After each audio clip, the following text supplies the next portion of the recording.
Hello everyone, welcome to a very special joint podcast with the Ross Walton from Hack Perception, and we're doing a joint interview / podcast today. It was actually Ross's idea. We first spoke about it a few weeks ago now, and thought we'd finally get organised and have a bit of a chat. So thank you very much, Ross, and how are you? I'm very good, man. Good to be here. And like you say, we've kind of been working out the technology on this. It's, fingers crossed it's all going to record and work, but it should be cool. So we're doing a round the world podcast today. So looking forward to it. Yeah, and that's the thing, isn't it? Like technology, just an amazing thing, like that we can do this at the moment. And, like last night I was just talking to a friend of mine who lives in New York on my iPhone, just, over FaceTime, and, it's a little bit of plastic and metal and... I know, it's insane. I think it's something that we'll probably get onto a bit later about the whole kind of internet boom and social media culture and all that stuff. But how incredible is it that you can just, connect with someone through Facebook or whatever, and then, you can just produce media and share it to the world. I think it's amazing. Yeah, definitely. And of course, a big one that's really, obviously you and I are interested in, and something that's really come to the fore as far as media goes, especially over the last couple of years, is podcasting. And, this podcasting / interviewing where people can share their experiences and then put it out into the World Wide Web for anyone, anywhere in the world to listen to. It's been quite an amazing occurrence, really. Yeah, I think it's incredible that, there's obviously forever, people have been having these conversations and talking about things, but, back in ancient times, it would be, people sitting around the forums in the Pantheon or whatever, having these discussions about life, the universe and everything. But now, we can just connect with everyone and share that. And I think it's a really positive thing. Yeah, definitely. And I've really been enjoying what you've been doing with Hack Perception, and especially, the quality of the production that you put in place and the subject content has really been fantastic. And it's for something that even from the get-go, that first sort of upload you did or production with Nick was quite exceptional, I thought. You really got into it. So thank you, man. I really appreciate that. It's like the production value of Hack was something that, I was trying to create when I started the whole thing. We kind of, it's a friend and I who, like most of these podcasts are, it was between a friend and I, a guy called Phil Japp, who we were having these conversations, and we just said, why don't we record them? Why don't we talk about some of these topics that we have and, share them to the world? And luckily, through some of my other work that I'm involved in through my sort of business and consulting side, I know some really good, photographers, some people who work in film and advertising, things like that. So I've been blessed really to be able to have, that kind of contact with people. I've had a lot of favours, so I'm really, grateful for all those guys. And I think because there's so many out there now, there's so many podcasts, there's so many, these kind of shows and stuff. It's, it's all good, and I want everyone to be successful in whatever they're doing. But you obviously, you've got to try to find a way to differentiate yourself as well. So I am trying to sort of strive to, eventually get to kind of, create maybe documentaries or short films, and that's something I'd like to, look at in the future.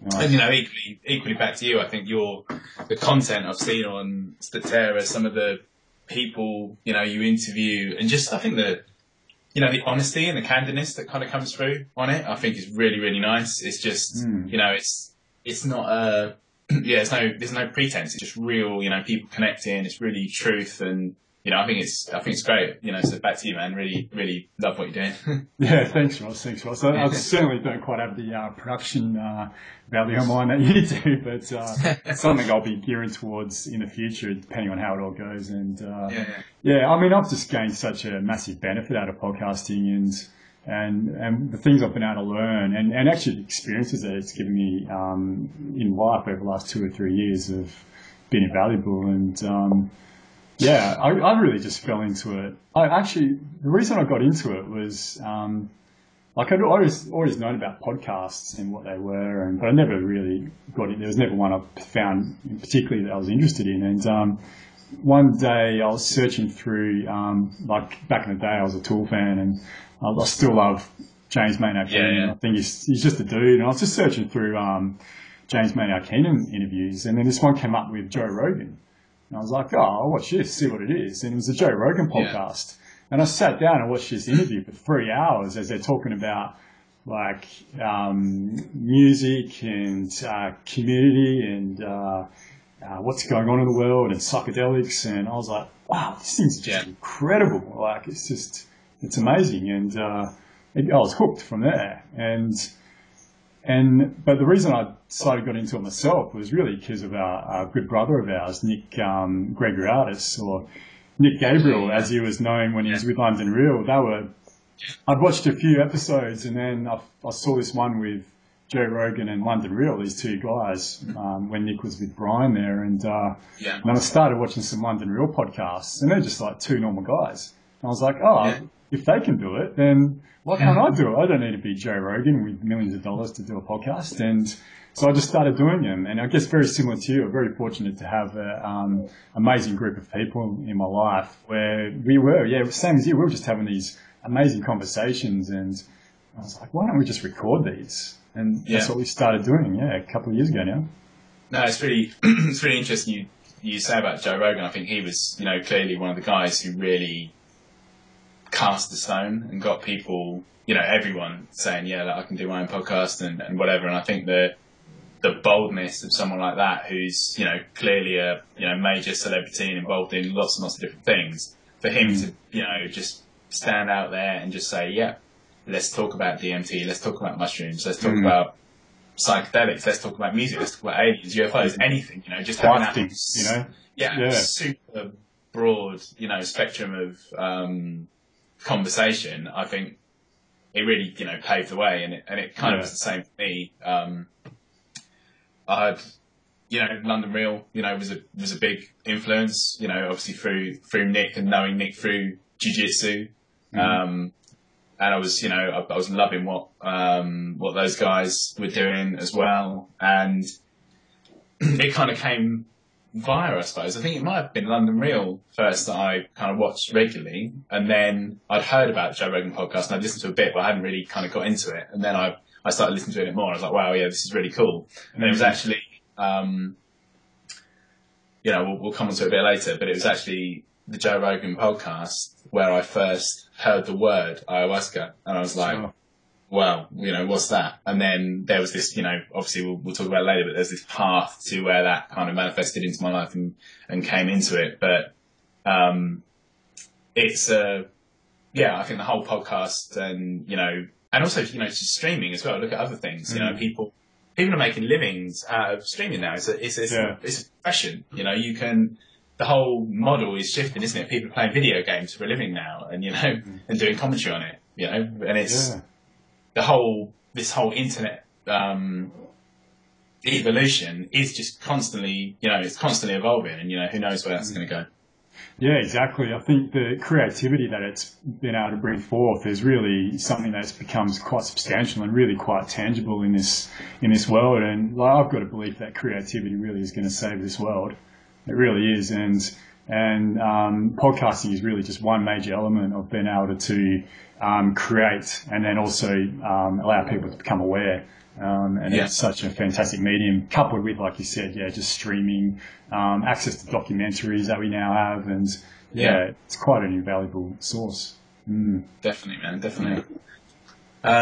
So I guess that's kind of a bit around how we started, how we got into it, and we've kind of talked a little bit on the whole internet growth as well. So that's something I wanted to talk a little bit more around, was the whole social media kind of explosion that we're all kind of guinea pigs on, really, because being a little bit older, we haven't grown up. I'm certainly sure you didn't kind of grow up with the that kind of connected world, whereas these kids today are essentially the whole thing is it's a big social experiment, because we don't know what that is going to do to society. We haven't seen a generation live through a social media age. And whilst we've said, I think there's so many really positive things about the social media explosion. Like we said, the connectivity, the ability to do something like this. and, you know, share information, share experiences, connect people, all of that, really, really, really good. Yeah. But I think, like most things, it is a kind of, it's that double-edged sword as well, because you've got all this other stuff in there as well. You've got this kind of what I call the, you know, the hater culture. You've got this stuff where people just sit behind screens, trolling stuff, and it's this in the same way that it connects us, it also disconnects us from people. Sure. Yeah, it certainly can. I think if you want to look at it as far as just the nature of our universe as being, you know, this dualistic universe that we can live in, I guess, that's always going to be the way. But it's just a choice, I think, really. And if it wasn't for social media, you and I wouldn't be talking now. If it wasn't for social media, I wouldn't have experienced ayahuasca. And like it was through social media, it was through Facebook that I connected with Nick, and the experiences I've had in London was through him.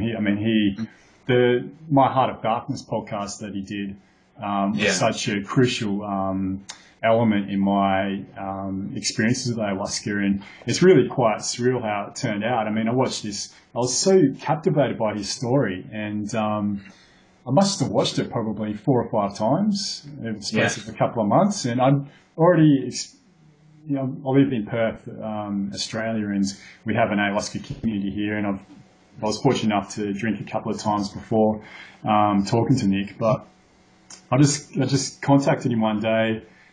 He posted a post on Facebook of an Alex Gray picture with an Osho quote. And I just put a comment under there. I was like, oh man, I met Alex Gray in New York last year, just trying, whatever. I don't know what I was thinking. And then he sort of laid it back, just said, oh man, we're going to go back to Peru again. If you want to come with us, just let us know.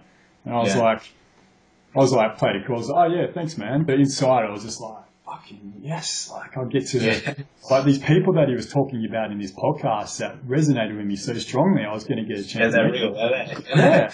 And so, you know, like the Goddess and Susie, you know, like 6 months later I was in the jungle with them and doing some ayahuasca ceremonies with them. And if it wasn't for Facebook, if it wasn't for social media, I wouldn't have had those experiences. And, you know, I regard that London family now as they are my family as well. Like I've got brothers, real brothers and real sisters in that family, you know, and it's all based on listening to his podcast about his experiences there in 2012. I really don't think Nick fully comprehends the impact that he's had on the ayahuasca community around the world. I've sort of spoken to him a little bit about sometimes, like, you know, man, what you're doing is amazing, but I don't think he fully comprehends the relationships. So it's not just my relationship with London, but it's the other relationships of friends of mine in Perth and different parts of Australia have connected in London and America and South America due to people like him and doing what he did. I think obviously because he's, you know, the whole London Real thing really elevated his, you know, social presence. And then on top of that, you know, he's one of the top level, you know, Roger Gracie black belts in the world. You know? So we've got this, it was something that we talked about on our first show actually, on Hack Perception when I interviewed Nick. And we just said how interesting it is that the kind of, the jiu-jitsu and wider martial arts community does seem to be like this really good bedrock and a base for a lot of these things, you know. And again, I guess that comes from like people who are into Joe Rogan. You know, they might have found Joe Rogan through, you know, his most famous thing, I guess, is, you know, being a UFC commentator and avid, you know, jiu-jitsu practitioner. I totally agree with all of what you said. You know, it's so amazing what the power of the internet can do and spreading that message. And I think your comment about choice as well. I think there's a lot of people who are using the internet and social media really positively to actually, you know, enact really positive change and connect people and all sorts of stuff. And then there's, like there always is, like within media or whatever topic, there's a lot of people who are using it for the wrong kind of thing. And there's a lot of people who are just being aggressive and abusive and for nothing, for no reason. I think stuff like, you know, sharing experiences, stuff like the whole, you know, spiritual path and everything. I think it's it's definitely there's definitely a movement of sorts going on, and an awakening of sorts that's happening, and it's something I think we'll get into a bit more detail a bit later on, but it's very, very interesting. Yeah. So we've kind of touched into like ayahuasca and stuff. So let's go with that. I'd like to talk a little bit around a wider sort of topic of kind of religion, spirituality, and psychedelics, and how they all can perhaps converge. Mm-hmm. I think the thing that makes the psychedelic experience particularly powerful and very interesting is what we're talking about is a direct experience of your own experience versus following a methodology or path or system. And I think that's key in it. There's some, I can't remember the quote off the top of my head, but there's some quote about it just saying that, religion is someone else's experience and spirituality is having your own. And of course you can argue that both ways, but I think the organized religions have, of course, all of them and everything really, it all has this core of good, and it has this core of a true message, whatever religion, and there are people who follow any of those different paths with, the right intent and the right choices and the right heart, and they're living really good lives, and they're doing incredible things for people, and they are true brothers and sisters. But what en masse, I think, has happened is and this has obviously been happening over thousands of years, the culture that we live in has driven us away from those values, the core values, and it's built the new religion, which is consumerism and capitalism and whatever. And I think what's so powerful and important about the psychedelic experience is that it's so immediately telling, with most other practices, I'm a big advocate of meditation and yoga. I think it's hugely important, and I think many people could get benefit from that. Buddhism's been in my life for a long time. I've had study and practice and various work with Buddhism over the last 10 years, and that's a massive part of my core way I look at spirituality in life.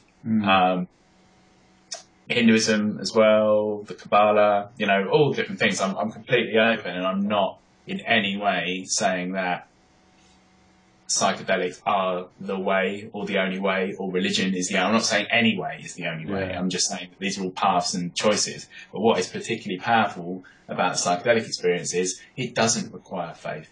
It doesn't require belief. It doesn't require diligence. It doesn't require all of those things. And what you see, I'm sure you've seen as well firsthand, is, maybe once someone experiences this with the correct, of course, with the correct set and setting, with the right people, not recreationally, not just messing around with these things, but doing it properly, you can see immediate positive, long-lasting change as well. Yeah, definitely. Yeah, I think what you described there is, and what's happening is something that Terence McKenna described as like the archaic revival. And, he was really at the forefront of the reintroduction and movement of ayahuasca into Western society through the 1980s. And a lot of his talks were in the 1980s, 1990s, before he died in 2002, I think.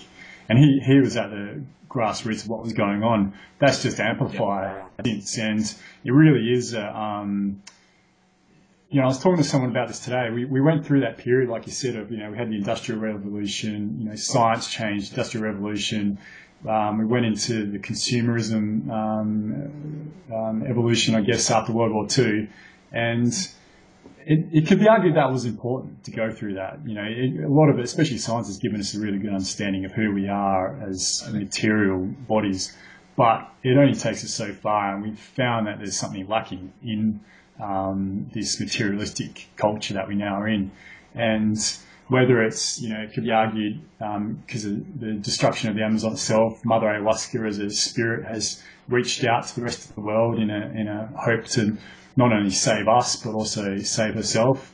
Coupled with the fact that, there's more and more people in the world just wanting to understand, have more meaning and connection to something else. A lot of people grow up and it's just a basic human sort of tenet to question, like, what am I doing here? Like, what is this all about, and who am I?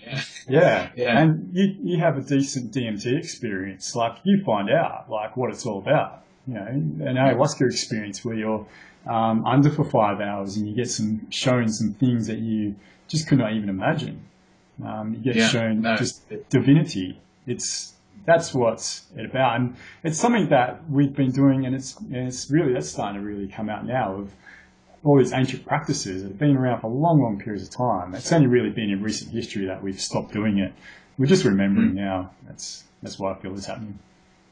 Definitely, and I think it's really important what you mentioned there, saying that it's like the knowledge has always been there, and it's just been forgotten.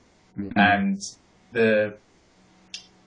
the other interesting point that you mentioned science and what science has brought us, and clearly, yes, we are on this kind of whatever evolutionary path we are on, and consumerism and capitalism and everything that's happening is all part of whatever that journey is. But what I feel as a race we've done is we've gone too far one way.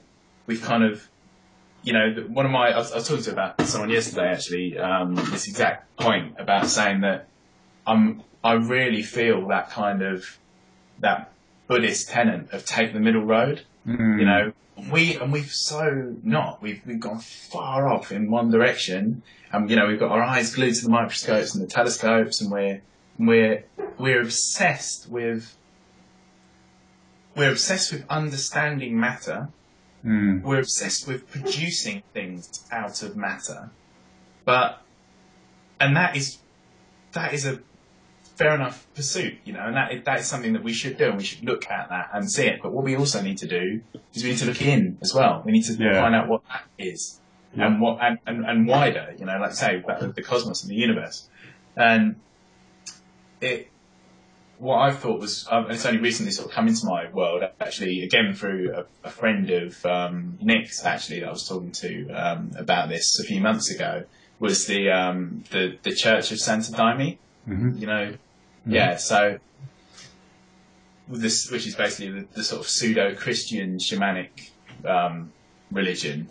And what I thought was really interesting about that was this kind of story of Christian missionaries, obviously going out into the world and spreading the word of God and doing what they need to do, and then they encounter in the jungle these tribal people who are like, and they're able to, whatever they do, and they're able to communicate with them, and they're saying, this is your salvation and this is God. And then these people pretty much were like, okay, yeah, we know what you're saying, right? Drink that, and then let's have a conversation. And and you can, and as just to repeat that point, it's not about saying that is the only way, that's the only path. But I think what makes it very important, I think, is that, to touch on that archaic revival kind of model of things, is that there needs to be, and I think there is happening now, there needs to be a wider, more rapid awakening of people and a change in our culture, because we do know that we are running out of fossil fuels. We are cutting down the rainforest. We are pillaging the planet, and that can't go on forever. And there is this inherent irresponsibility that's come from the new religion of consumerism and materialism and male-dominated power structures, and you could go on forever about it, but that world has created this irresponsibility about the planet and about other people.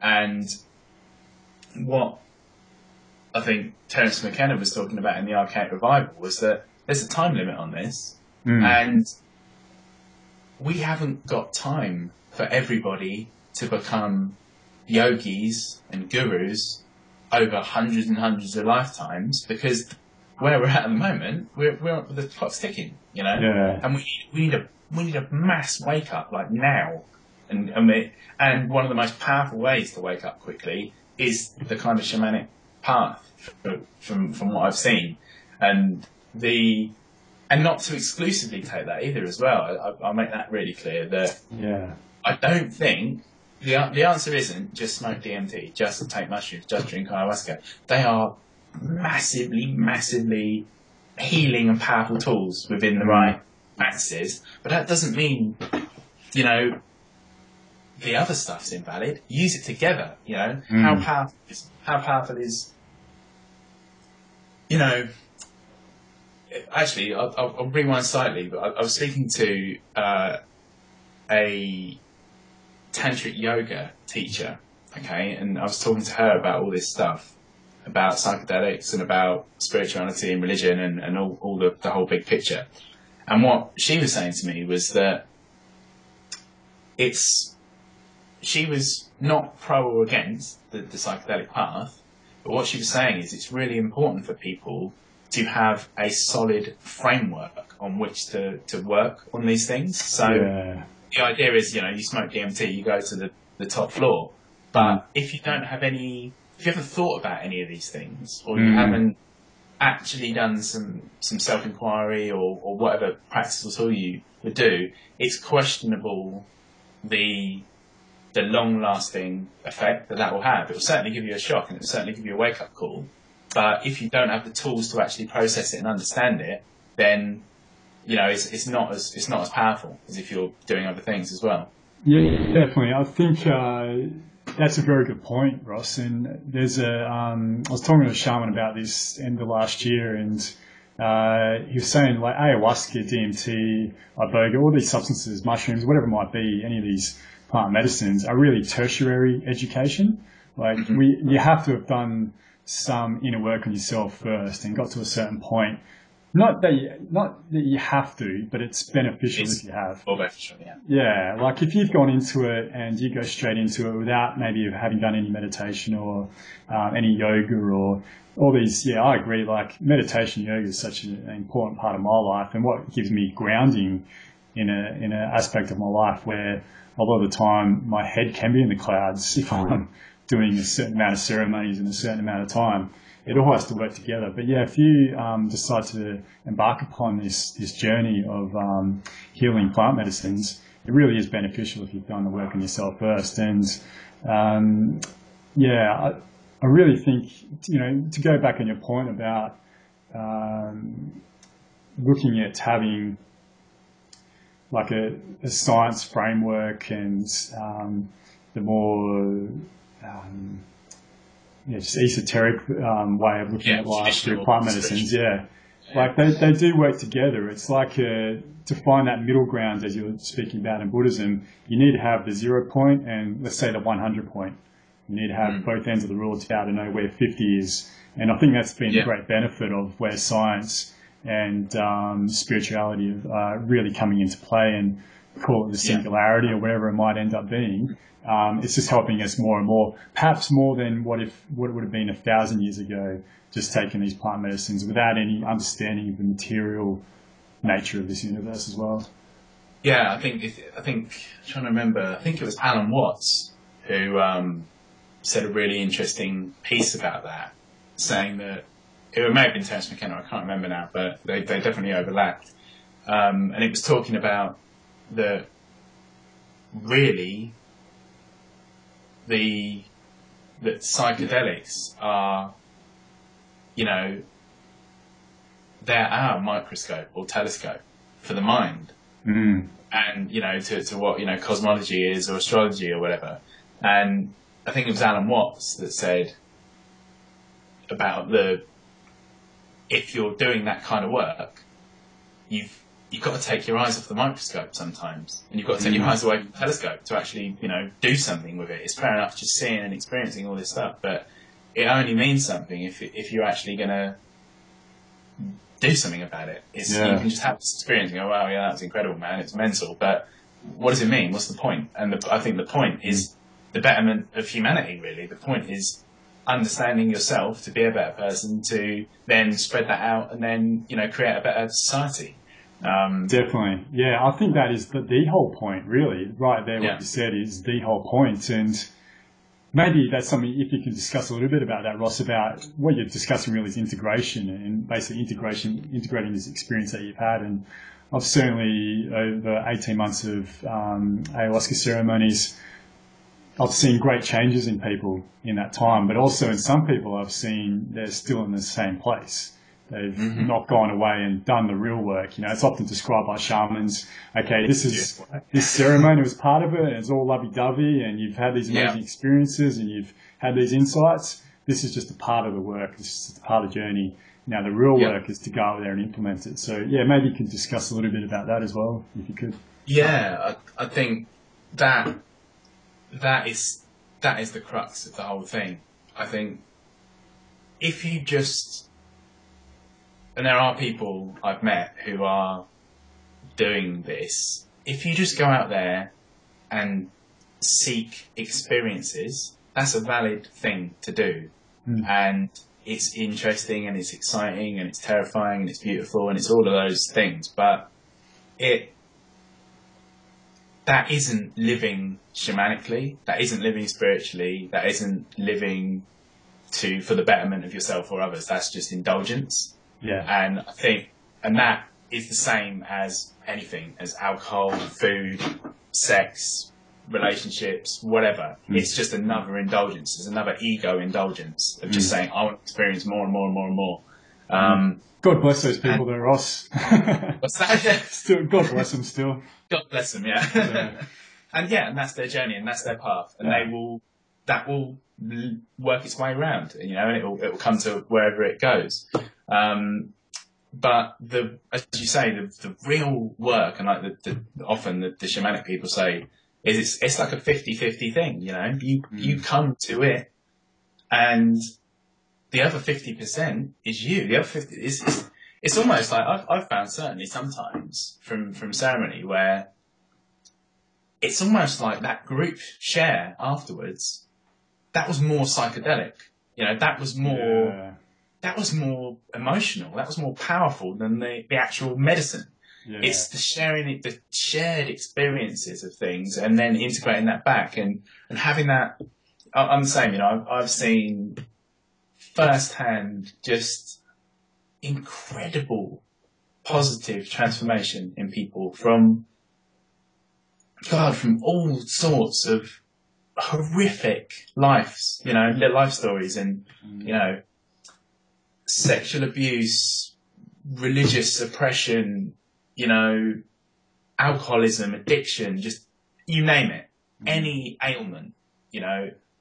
And these people, through the correct practice, through the correct integration back, and by having a proper support network of people as well, which I think is massively important, like you say about the family, that is so hugely important to the whole process. It isn't just a singular thing. It's not take a magic pill and everyone becomes Buddha. You know, it doesn't work like that at all.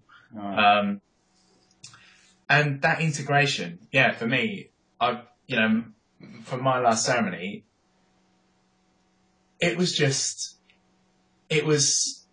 so much this time round about others. You know, well, I've had ones where it was very deep journeys and dark, and I've spoken about them on Hack before, about where I've gone with some of these things. But that last time round, it was literally just open your eyes, look around, look at everyone, look at your brothers and sisters, look at people, understand what they're going through, connect with them. Yeah.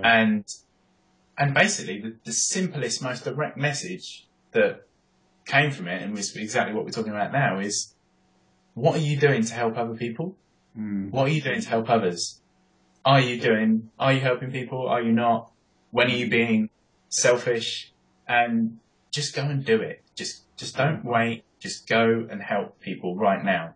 And, you know, I cannot understand in whatever crazy world we live in where some group or practice or whatever you want to call it that does that is treated as some kind of abomination or made illegal.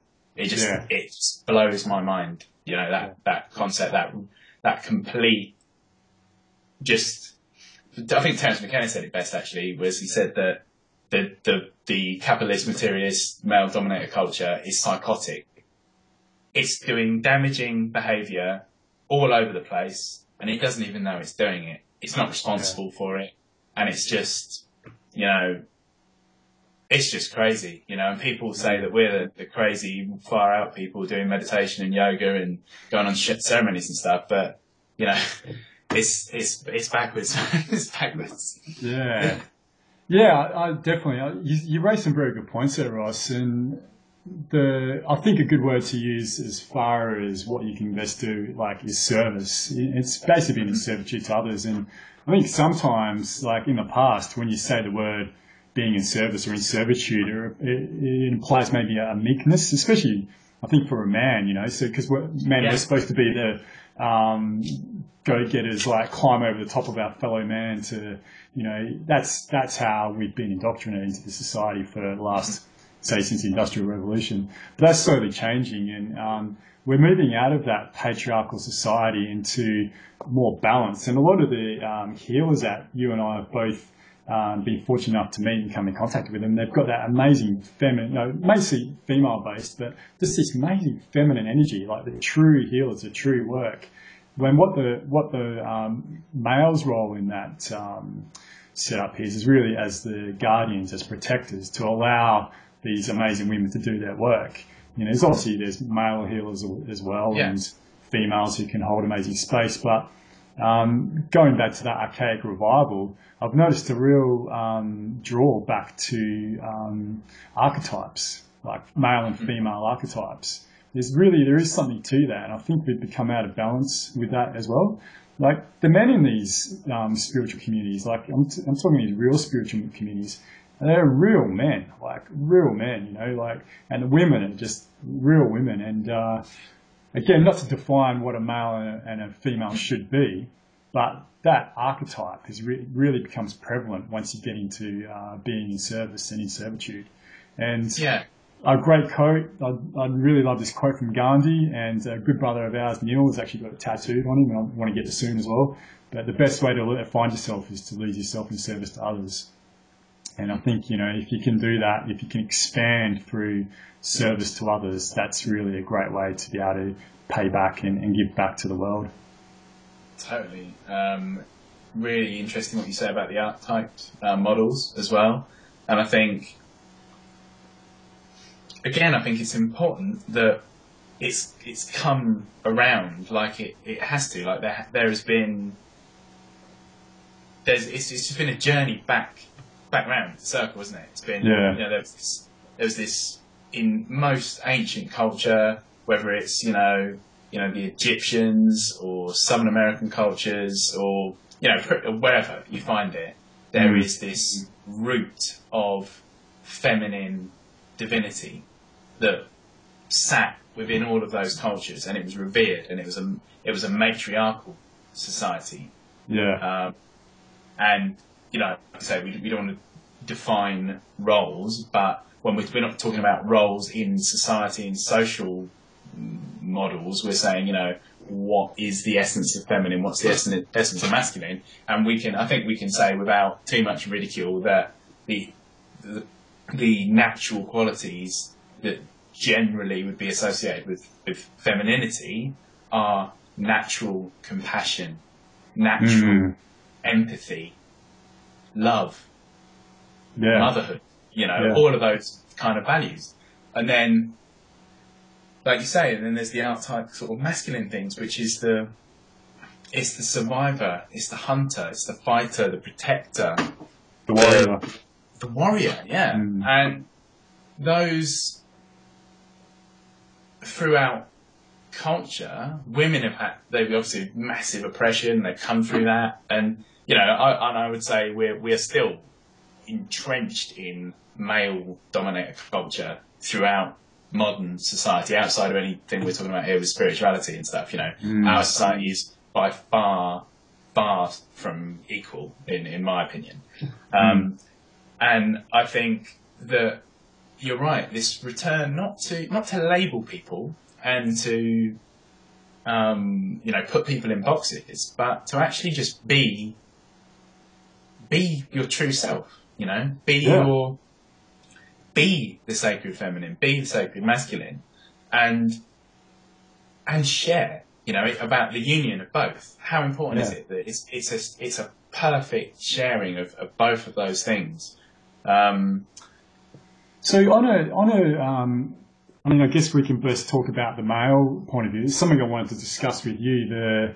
When we talk about people like Joe Rogan and Nick, Aubrey Marcus, Dan Hardy, these are guys who are like, for myself, like I love sports too, and I love watching mixed martial arts, and I love that I can go and tell my fellow brother that I love him and give him a massive hug and do that, and then come on, let's go to the pub and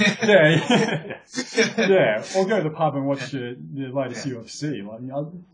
That balance is really key from a male point of view. I think we've gone too far over, but there's this new, I call it like a new breed of man, where we still enjoy that physical element of being a man, and just being able to physically exert ourselves, whether it's through exercise or enjoying sex or whatever it might be, but then also be able to be compassionate towards our fellow human being, whether it is a male or female, it doesn't matter. That's the new breed of man, and that's the breed of man that are becoming really prevalent within these circles. And I think anyone that's out of balance with that, I've found a sort of aren't quite getting it maybe, or aren't quite there. It's just like you say. It's just that it is if it's that slightly off kilter thing. I think if you are leaning like to take like the martial arts example, if you literally just you're off to talk about jiu-jitsu, if your base isn't right, if your balance is wrong, you will fall. You will be more susceptible to something. And I think that analogy of just finding equilibrium, finding perfect balance, that can be applied to everything we're talking about. And I think totally that, it's important. We don't all just be, sitting in the field with flowers in our hair, burning sage. There might be a time and place for that. That is pretty cool to do as well. Yeah, it's a cool thing to do. But, we shouldn't forget our masculinity as well. And it was actually something that I found a really cool conversation. It was one of the Joe Rogan podcasts, actually, where someone was talking about a iboga ceremony, and where I can't remember who it was speaking about it, but there's this conversation around this realization that this guy had through iboga, that he had these different, what he called his different bodies. Yeah, that was Aubrey Marcus. Yeah. Was it Aubrey Marcus? Yes, remember, and he talks about the mud body. Yeah. Yeah, and he's saying the mud body is just this masculine thing, and he wants to fight and fuck and just be, that. And that's fine. That's part of you. And then there's your more divine self, your more spiritual, loving self, which does need to connect with the empathy and the compassion and the love. And that's where, it's easy for our masculinity to go, we're built for fighting, we're built for lifting weights, we're built for, smashing stuff. That's what we can do. But what doesn't come naturally, and it's certainly something that hits me every time I have a powerful meditation or a powerful ceremony, is that as a masculine consciousness, I have to remember to connect with compassion. I have to remember to separate myself from my warrior ego and fighter ego and you know, hunter ego, and I need to connect back to that, you know, those feminine qualities. I need to come back to that empathy, that compassion, that love.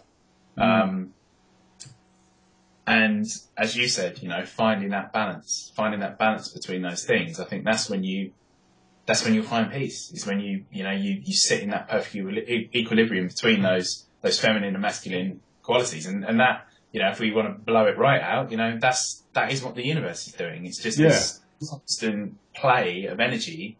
And when stuff happens that we might say, oh, that's negative or not pleasurable or something, it could be like an outburst of overly aggressive masculinity, or something might happen that's an overbalance of feminine energy, and the whole thing is just this massive game, isn't it? Just playing out.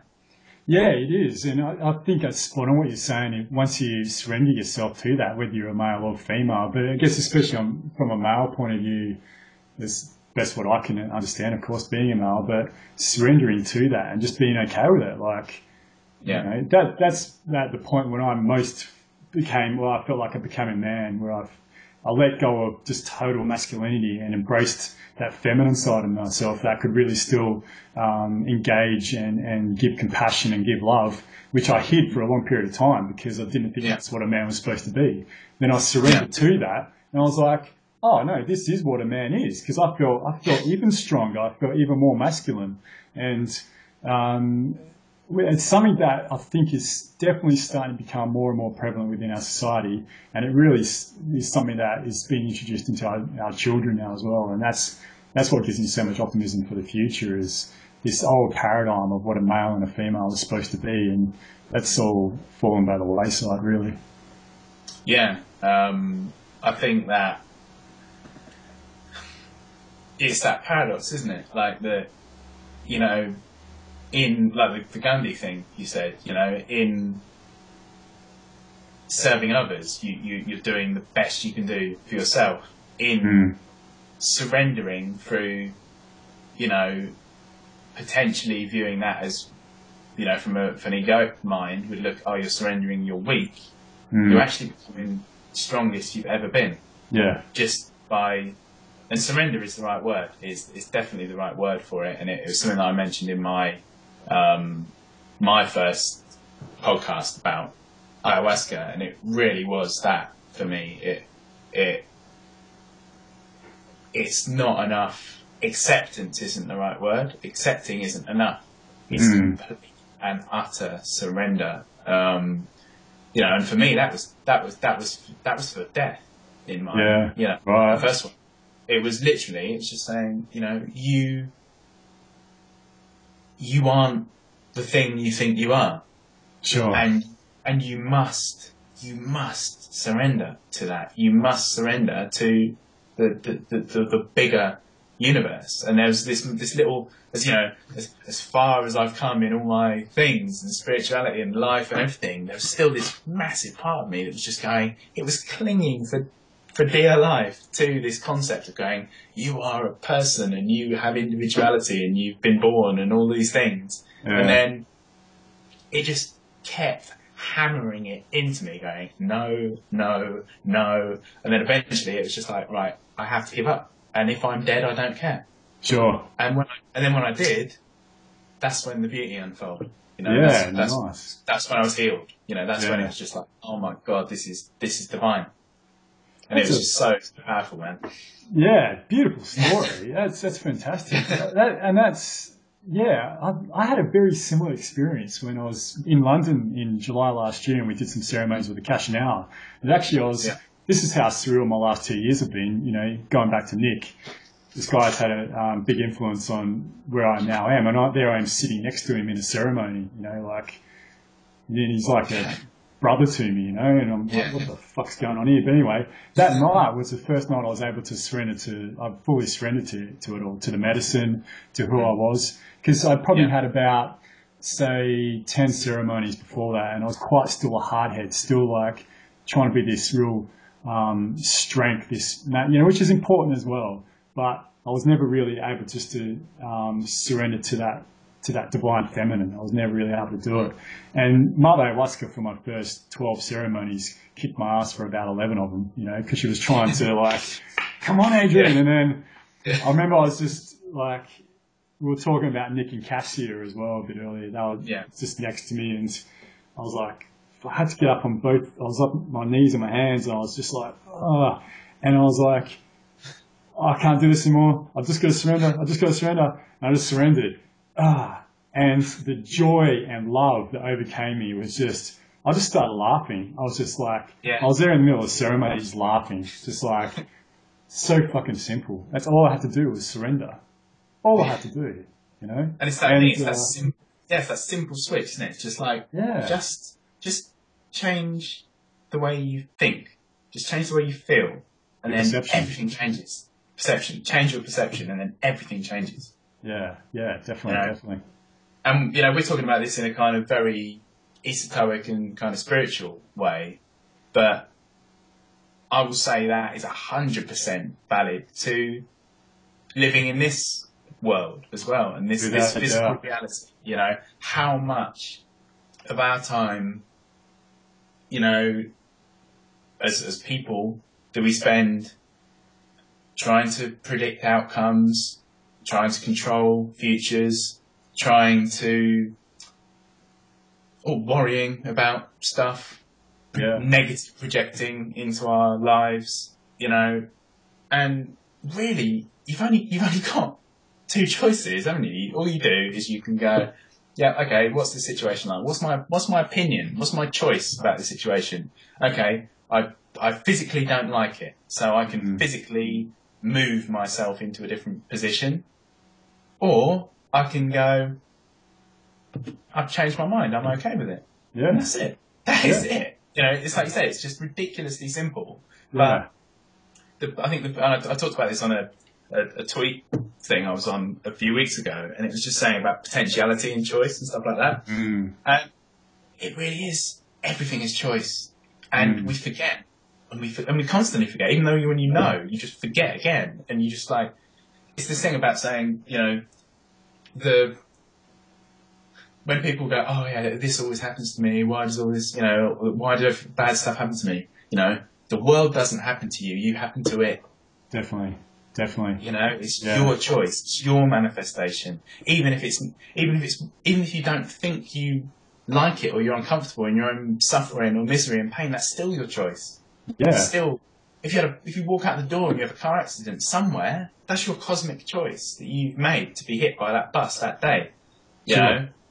And if you had have said that to me 2 years ago, I would have But I totally agree. Yeah. Yeah, and if you can really settle with that, I think, if you can really be at peace with that and say, every single thing, physically, health, everything that appears in my life is a manifestation of my thoughts and my choices to this point, and I accept that, as my reality. Right now, everything's all right. It's okay. Yeah. It's just so it's simple, but and I forget, I'm talking about it, preaching it like I know it, but I forget all the time. Sure. And that's why we need to practice. That's why we need meditation. That's why we need yoga. That's why we need ceremony. That's why we need all of these things that we've talked about, because we have to remember, because we're forgetful.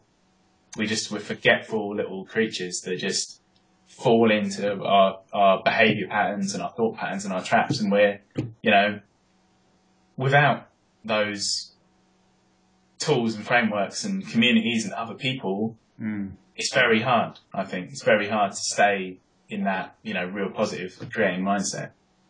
Yeah, and that's something that you just sort of brushed on. I think you can also add just talking about it as well, and sharing experiences is a valuable thing.